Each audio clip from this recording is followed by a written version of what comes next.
My name is Michel Mersereau. I'm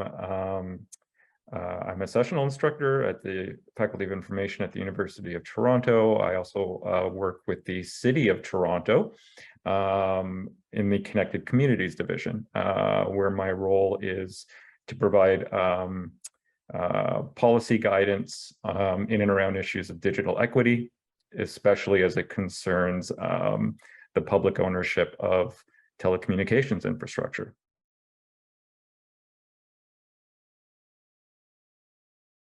Because the scope of digital equity needs is so broad, I'm going to narrow my answer to the role that I believe governments can play. So I'm going to focus on that part there. At the moment, I think the biggest opportunity is in finding space within our regulatory model for publicly owned infrastructure that could complement and coexist with the dominant model, which prioritizes private infrastructure. So my fear is that as long as we continue to buy in to a market logic that characterizes how digital infrastructure is regulated, invested in, deployed, and ultimately owned, the pressure to participate will only get worse for communities who are already struggling with basic needs. So carving out a space for public ownership models would, in my mind and experience, in no way disrupt or even compete with the major players in Canada's broadband service market. But it could help to ensure that communities in need have two important needs met. Number one is non-discriminatory. Number two is non-excludable access to basic and essential digital infrastructure.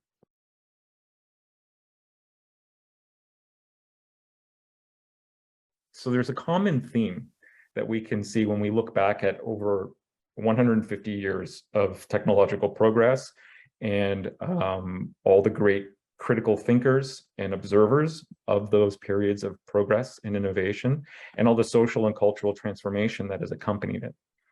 And a couple of those themes and lessons learned would be, number one, that innovation doesn't take place in a silo, that technologies don't emerge in a vacuum.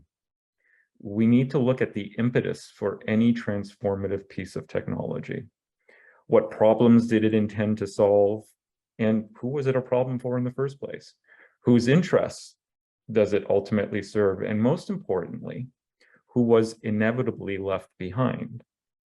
You know, we can't accurately predict what the consequences of new technologies will be, but often those working on the latest and greatest have a very specific view of who they are designing for. So we can take lessons from the past and ensure that government and policymakers have their ears to the ground, so to speak, and more importantly, are in a position to act with the right tools, regulatory or otherwise.